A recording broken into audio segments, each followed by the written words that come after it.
Hola, ¿qué tal con todos? Hoy vamos a seguir hablando acerca de estos conceptos estadísticos básicos de los que comenzamos a hablar en la sesión anterior o en el video anterior. Lo que tocaba hablar hoy era en los temas de inferencia estadística, contraste de hipótesis.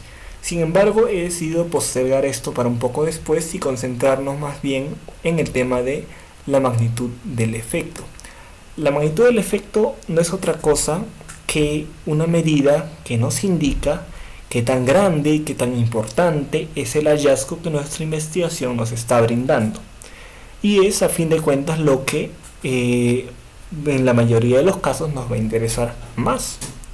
El tema de la magnitud del efecto ha sido en años recientes generó cierta polémica, lo cual es un poco curioso, ya que la magnitud del efecto es algo que siempre estaba allí, que siempre los científicos han considerado en sus investigaciones. Un poco la polémica que surge en torno al tema de la magnitud del efecto es el hecho de que gran parte de la investigación y de la forma en que se han interpretado los análisis ha obviado, ha ignorado examinar la magnitud del efecto y se ha centrado en el famoso valor P menor a 0.05. El valor P menor a 0.05 es algo que tiene que ver con la inferencia estadística, que es lo que vamos a ver en el siguiente video. Y como vamos a hablar también allí, es un valor muy presto a malas interpretaciones, muy mal interpretado. En realidad el problema no está con los valores P, el problema está con la forma errónea en que las personas entienden los valores P. Cuando tenemos un valor P menor a 0.05, generalmente lo interpretamos como si fuera un resultado significativo, y efectivamente no está mal decir esto. Sin embargo, hay que tener en cuenta que cuando hablamos en este caso de significativo, nos referimos a una significatividad o significancia estadística, no a que sea un resultado significativo en términos prácticos. Me explico.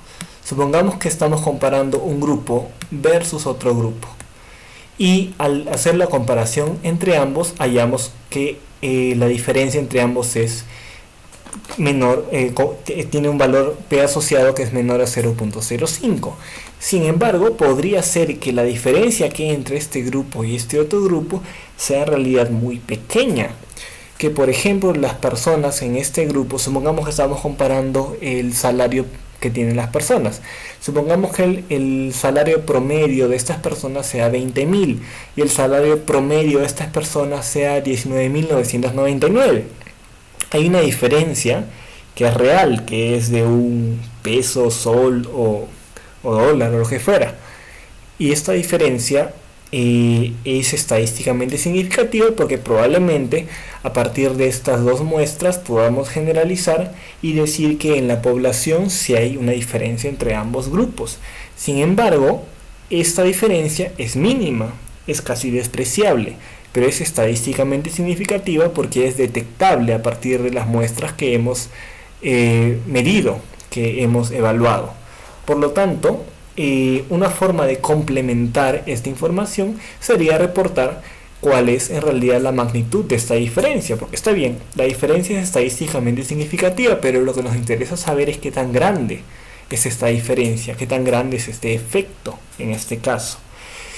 Una una medida de la magnitud del efecto es entonces una medida que nos dice qué tan grande es la asociación entre dos variables, entre dos o más variables. Aunque solemos centrarnos en dos variables. Esa es una medida estandarizada. ¿Qué quiere decir que sea una medida estandarizada? Es una medida que es fácilmente interpretable y está en una métrica común que todos entendemos. Un ejemplo de medida estandarizada, por ejemplo, son los porcentajes. Si yo digo 80%, pues todos sabemos que 80% es 80%, es una cantidad significativa. Si yo digo 5% o 2% o 11%, eso me indica también, solamente con saber el número, yo ya me doy una idea de qué tan grande es esa proporción. Una medida estandarizada entonces es una medida que esté en un lenguaje común y que sea fácilmente comparable entre estudios. Supongamos que yo examino en un estudio la relación entre la pobreza y la depresión. La pobreza la mido con datos sociodemográficos recogidos por la institución gubernamental encargada de hacerlo, y supongamos que la pobreza en ese caso está registrada en 3 niveles: no pobre, pobre y pobre extremo. Y por otra parte, la depresión la tengo a partir de los datos de evaluaciones de salud mental, que también se hace de manera masiva, y yo tengo el dato de alta probabilidad de depresión, baja probabilidad de depresión. Entonces, en ese caso yo tengo dos variables que son categóricas y yo puedo examinar la asociación entre ambas. Y supongamos que en otro estudio yo mido la pobreza ya no con este dato categórico, sino que la mido con algún indicador numérico. De igual manera, la depresión la mido con una prueba y me da un número. Al examinar la relación entre ambas variables, debería yo poder comparar esta relación entre las dos variables numéricas con la relación que hay entre las dos variables categóricas. Por lo tanto, yo tendría que tener una medida estandarizada que me permita comparar la magnitud del efecto entre ambos estudios. Entonces, esa es un poco la lógica o la importancia de tener una medida de magnitud del efecto. Vamos a hablar de algunos ejemplos más conocidos de medidas de magnitud del efecto. Vamos a comenzar poniendo un ejemplo hipotético. Supongamos que tenemos nosotros un estudio que se propone examinar la asociación entre dos variables categóricas, cada una con dos categorías. Una de estas variables supongamos que es la hipertensión arterial y otra es el riesgo de aterosclerosis. La hipertensión arterial tiene dos categorías, que es sin hipertensión arterial o con hipertensión arterial, y la variable riesgo de aterosclerosis también tiene dos categorías: bajo riesgo y alto riesgo. De esta manera yo puedo organizar los datos que tengo de las personas con las que estoy trabajando. Supongamos que yo he evaluado 200 personas. Esas 200 personas, algunas de ellas van a tener no van a tener hipertensión y van a tener bajo riesgo de aterosclerosis. Otras que no tienen hipertensión van a tener alto riesgo. Algunas van a tener hipertensión y bajo riesgo de aterosclerosis, y otras van a tener hipertensión y alto riesgo de aterosclerosis. Comencemos imaginando la siguiente situación. Supongamos que de las 200 personas que yo he incluido en mi estudio, 20 de ellas no tienen hipertensión y tienen al mismo tiempo bajo riesgo de aterosclerosis, mientras que 50 personas que no tienen hipertensión tienen alto riesgo de aterosclerosis. Por otra parte, entre las personas que sí tienen hipertensión arterial, 10 de ellas tienen bajo riesgo de aterosclerosis y 120 tienen alto riesgo de aterosclerosis. Algo que podemos notar simplemente con mirar esos datos es que en ambos casos la mayoría de las personas están en el grupo de alto riesgo. Por algún motivo ocurre así. Puede tener que ver con las características de la muestra utilizada. Entonces, la mayoría de estas personas está en el grupo de alto riesgo de aterosclerosis. En total son 170 las personas que están en alto riesgo, mientras que solo 30 personas están en el grupo de bajo riesgo. Entonces, yo podría, y también observo que en ambos casos la mayor cantidad de personas está en el grupo de alto riesgo. El total de personas que no tienen hipertensión es 70, porque 20 más 50 es 70, y el total de personas que sí tienen hipertensión es 130. ¿Okay? Esta forma de organizar los datos me permite a mí examinar algunas asociaciones que puede existir entre ambas variables. Como les decía, lo primero que notamos es que en ambos grupos, en ambos grupos, es decir, sin hipertensión y con hipertensión, la mayor cantidad de personas se encuentra en el grupo de alto riesgo, ¿sí? Si yo considero que la hipertensión arterial es un factor de riesgo para la aterosclerosis, es decir, que la mayor hipertensión debería estar asociada con un mayor riesgo de aterosclerosis, ¿cómo yo podría sacar esa información a partir de esos datos? Tengamos en cuenta que esos datos, eh, pues quizás a simple vista no me den la información que yo requiero. Una cosa que podemos hacer es examinar cuánto o qué porcentaje de las personas en cada uno de estas filas, qué porcentaje de estas personas presenta alto riesgo de aterosclerosis. Yo podría, por ejemplo, preguntarme, en las personas que no tienen hipertensión arterial, ¿cuál es su riesgo de presentar aterosclerosis? ¿Cómo podría yo, entonces, riesgo de aterosclerosis en personas que no tienen hipertensión arterial?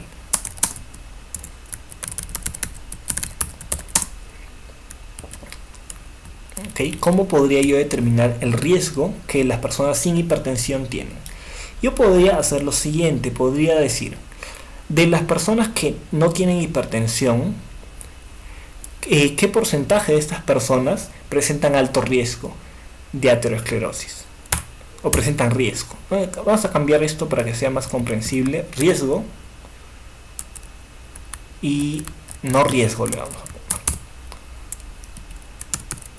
poner. O mejor, no aterosclerosis. Y aquí sí le vamos a poner sí aterosclerosis, para no confundirnos con los términos riesgo. Entonces, ¿qué personas sí tienen riesgo de aterosclerosis entre quienes no tienen hipertensión arterial? Y vamos a decir que 50 de estas personas presentan alto riesgo o presentan riesgo de aterosclerosis. Pero ¿cuál es el porcentaje que esto significa? Es decir, del total de personas que no tienen hipertensión, ¿qué porcentaje representa aquel grupo que sí tiene aterosclerosis? Entonces, si yo divido 50 entre 70, voy a obtener el dato que a mí me interesa, que es 0.714. 0.714, que yo lo podría transformar a porcentajes y decir que es un 71.4%. ¿Okay? Entonces, de las personas que no tienen hipertensión arterial, un 71.4% presenta alto riesgo de aterosclerosis. Por otra parte, si yo quiero examinar el riesgo de aterosclerosis, pero en personas que sí tienen hipertensión arterial, entonces yo tendría que hacer algo similar. De estas 130 personas que tienen hipertensión, ¿qué porcentaje presentó alto riesgo o presentó riesgo de aterosclerosis? Entonces 120 entre 130 me va a dar este porcentaje. 120 entre 130 entre 130 me va a dar el porcentaje, que es 0.923, que expresado en porcentaje sería el 92.3%. Entonces, entre las personas que no tienen hipertensión hay un riesgo de aterosclerosis de un 71%. Entre las personas que sí tienen hipertensión hay un riesgo de aterosclerosis de un 92%. Entonces yo podría observar aquí, y observo de hecho, que hay un mayor riesgo de aterosclerosis entre las personas que tienen hipertensión arterial, lo que podría hacerme pensar que efectivamente la aterosclerosis puede ser o puede estar asociada con la hipertensión, y que la hipertensión es un factor de riesgo para la aterosclerosis. ¿Cómo podría yo esta información resumirla y tener un valor que me diga qué tan grande es la asociación entre la hipertensión arterial y la aterosclerosis? ¿Cómo podría yo hacer eso? Hay varias cosas que puedo hacer yo aquí. La más común va a ser buscar medidas de riesgo relativo o de razón de riesgos.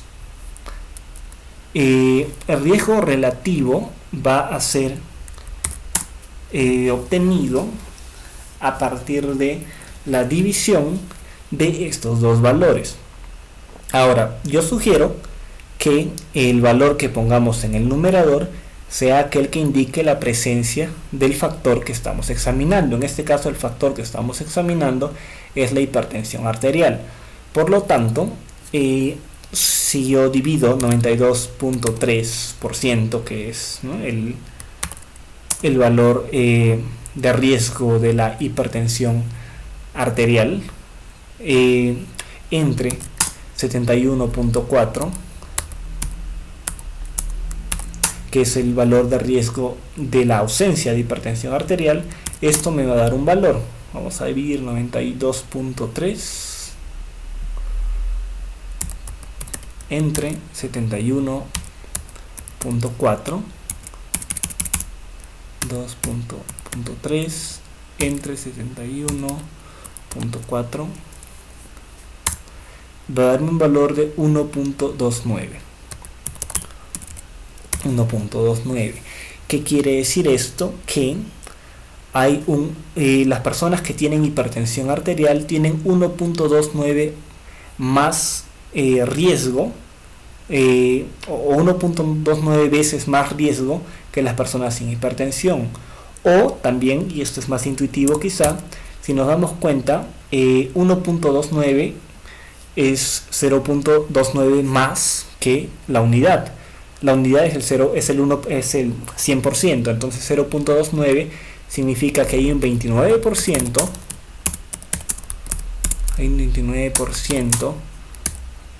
más de riesgo de tener aterosclerosis en las personas con hipertensión arterial comparadas con las personas sin hipertensión arterial. ¿Qué quiere decir esto? Que las personas con hipertensión tienen un 29% más de riesgo que las personas sin hipertensión. ¿Riesgo de qué? Riesgo de tener aterosclerosis. Bien, esa es una situación entonces posible. Otra situación posible y que quizá sea más realista, vamos a copiar esto,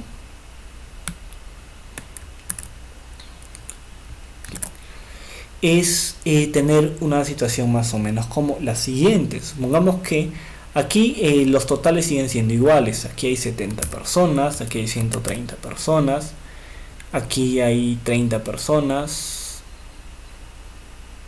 y aquí hay 170 personas, pero van a cambiar los valores de cada una de estas celdas, es decir, cómo se distribuyen. En la parte de arriba todo va a seguir igual. Vamos a tener 20 aquí y 50 aquí, perdón, y 50 aquí. Bueno, esto no va a ser igual, esto sí va a cambiar. Y vamos a tener, supongamos, 40 aquí y 90 aquí. Entonces aquí vamos a tener 60 y aquí vamos a tener 140. Al igual que en el caso anterior, siguen siendo más las personas que tienen alto riesgo o tienen presencia de aterosclerosis, por decirlo de una forma, y siguen siendo también mayores la mayor cantidad de las personas que tienen hipertensión. Sin embargo, al cambiar estos valores, van a cambiar un poco los valores de riesgo de aterosclerosis en cada uno de estos dos subgrupos, sin hipertensión y con hipertensión. Vamos a examinar un poco esto. Estos son los datos anteriores, los estoy borrando. Veamos. Entre las personas sin hipertensión arterial, ¿cuál es el riesgo de tener aterosclerosis? Otra vez, el riesgo se define como la cantidad de personas que tienen la condición, en este caso aterosclerosis, entre el total de personas de ese subgrupo, que es 70. En este caso va a ser idéntico al caso anterior porque los datos, si se dan cuenta, no han cambiado.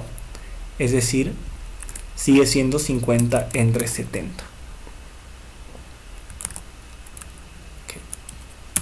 Entonces este sería, sigue siendo el riesgo de aterosclerosis entre las personas que no tienen hipertensión. Donde va a cambiar el escenario es en las personas que tienen hipertensión arterial. ¿Por qué? Porque en este caso el riesgo de aterosclerosis en estas personas va a ser de 90, que es el número de personas que tuvieron aterosclerosis, entre 130, que es el total de personas que tuvieron hipertensión. Si examinamos esta razón, vamos a tener un valor de 0.692, que en otras palabras es 69.2%. Entonces comparemos aquí. Aquí había una diferencia de casi 20 puntos porcentuales entre ambos valores, entre ambos riesgos, mientras que aquí la diferencia es mínima, es de 2 puntos porcentuales aproximadamente. Entonces observamos que en este segundo caso la diferencia entre ambos grupos con y sin hipertensión es menor, y en términos prácticos podríamos decir que puede ser despreciable esta diferencia. Si calculamos el riesgo relativo, vamos a tener que dividir otra vez. La condición en la que hay presencia de hipertensión sería 69.2% entre la condición en la que no hay hipertensión, que es 61.4%, y esto va a darme riesgo relativo. Pensemos, antes de hacer esta división, pensemos en lo siguiente. Si el riesgo es exactamente igual, es decir, si las personas con y sin hipertensión tienen exactamente el mismo riesgo de tener aterosclerosis, entonces esta división sería igual a 1. A eso le llamamos valor de no efecto. El valor de no efecto es aquel valor que indica que no hay relación entre las variables. En este caso, el valor de no efecto sería la unidad. ¿Por qué? Porque un valor de 1 significaría que si esta división me da 1, eso significaría que no hay relación entre las variables. Mientras más cerca de 1 esté esta división, eso quiere decir que menor es la relación entre ambas variables. Entonces, si hacemos la división de 69.2 entre 71.4, vamos a tener un valor de 0.969.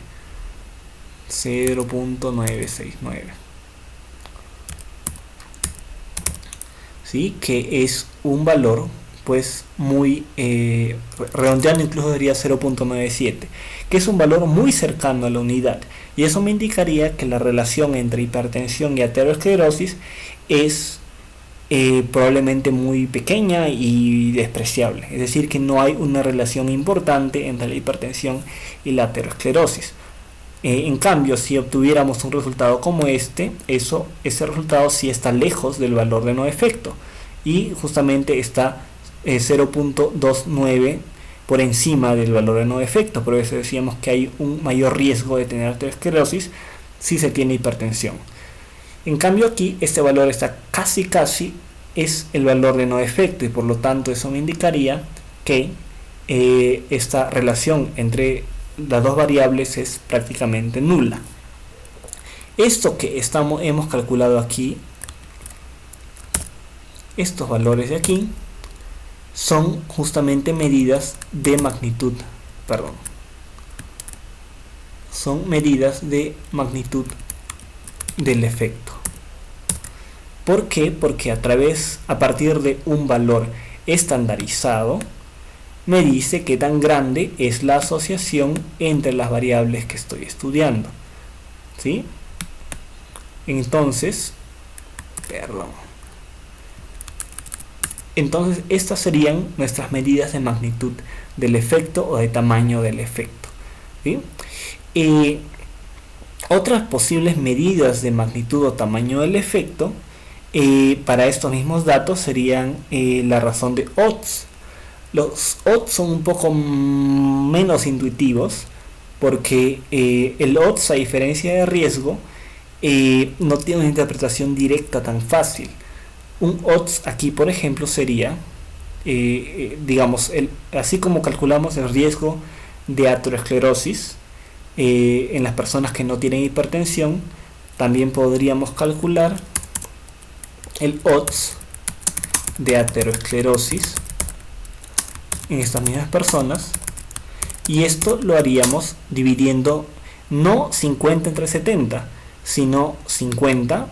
Generalmente siempre va arriba el valor que presenta o que indica la presencia de nuestro desenlace de interés. En este caso lo que me interesa a mí es saber la presencia o ausencia de aterosclerosis.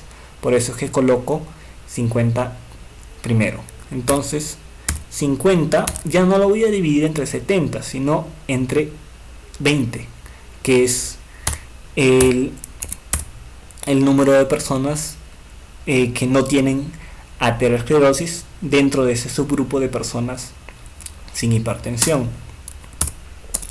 Este odds va a ser, pues bueno, 2.5, ¿no?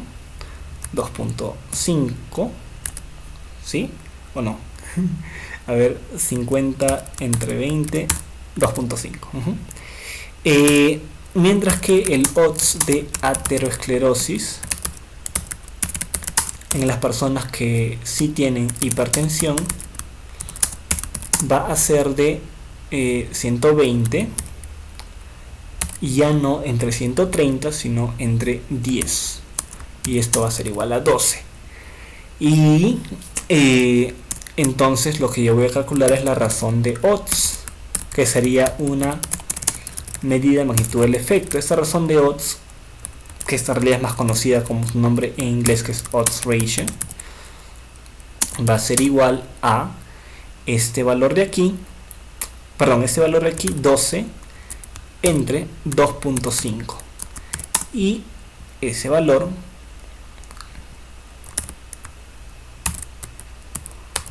va a ser igual a 4.8. Ahora, ¿cuál es el problema que tenemos aquí? El problema que tenemos aquí es que ambas medidas de magnitud del efecto difieren bastante, y eso se debe a una característica distribucional de los datos. En realidad lo que nos interesa a nosotros es esto, el riesgo relativo o razón de riesgos. Sin embargo, en muchas ocasiones esto no es viable calcularlo debido a características del estudio en sí. Entonces, en esas ocasiones tratamos de aproximarnos a esto a partir de esto. Pero aquí, como vemos, esto difiere mucho de esto. Y eso ocurre en aquellas condiciones en las cuales nuestro outcome o la enfermedad o aquello que estemos examinando es muy frecuente. Y cuando la enfermedad que estamos examinando sea poco frecuente, entonces sí se van a aparecer. Pero aquí, si recordamos, casi todo el mundo tiene aterosclerosis por características de la muestra en específico que se evaluó. Por lo tanto, este valor difiere mucho respecto a este valor. Pero bueno, la idea es que ambas son medidas en magnitud del efecto. El riesgo relativo es quizá más fácil de entender, pero quizá vamos a encontrarnos con mucha frecuencia con la razón de odds o odds ratio, y debemos más o menos entender de qué va, pero ambas son medidas de magnitud del efecto. Sí, esto lo vamos a ver con más detalle cuando veamos el análisis de variables categóricas, pero es una forma de ejemplificar el tema que estamos presentando, que es la magnitud del efecto. Y entonces aquí hemos puesto como ejemplo a la odds ratio. La R de Pearson y la D de Cohen son otras medidas de magnitud del efecto. La R de Pearson es una medida de la asociación entre dos variables cuantitativas. Si vemos aquí, ambas variables que hemos examinado son cualitativas. Hipertensión cualitativa con dos categorías, aterosclerosis cualitativa con dos categorías. Mientras que cuando tenemos dos variables cuantitativas, vamos a examinar su asociación con la R de Pearson. Y la D de Cohen, que tiene otro nombre muy usado en investigaciones en medicina, que es la diferencia de medias estandarizada, básicamente hace lo que dice su nombre. Examina la diferencia entre dos promedios y estandariza esa diferencia. Es decir, Por poner un ejemplo, digamos que otra vez, como decíamos hace un momento, hacemos un estudio, aplicamos un tratamiento A y un tratamiento B y queremos comparar el promedio del tratamiento A versus el promedio del tratamiento B. Entonces lo que podemos hacer es restar ambos promedios, es decir, ambas medias, y esa resta me daría una medida de la magnitud del efecto. El problema es que esa resta no está estandarizada. Por ejemplo, si aquí hemos aplicado una prueba que va del 0 al 100, entonces esta resta estaría en esa métrica. Si hubiéramos aplicado una prueba que va del 0 al 21, esta resta estaría en esa métrica, etc. Lo que tenemos que hacer es convertir esa resta en una medida que sea estandarizada. Recordemos lo que significa estandarizada, que sea fácilmente interpretable, así como los porcentajes, así como el odds ratio o también el riesgo relativo. En ambos casos sabemos que si el valor está cerca de 1, significa que no hay relación entre las variables, mientras que si el valor está lejos de 1, sea para arriba o para abajo, sí hay relación entre las variables. Entonces, para estandarizar esto es que restamos ambas medias, pero las estandarizamos dividiéndolas por algo. Ese algo casi siempre, bueno, es de una medida la desviación estándar conjunta, cosa que vamos a ver más adelante. Pero la idea es un poco esto, es restar ambos promedios y estandarizar esa resta para que esté en una unidad de medida fácilmente comprensible para todos, una unidad de medida fácilmente interpretable. Esto, que como decía, se llama en muchos estudios diferencia de medidas estandarizadas, también se conoce como la D de Cohen, ¿sí? Y esto es lo que quería hablar sobre magnitud del efecto. Entonces en un siguiente video estaremos hablando sobre la inferencia estadística y todas las cosas que subyacen a esta. Y nos vemos entonces en un siguiente video.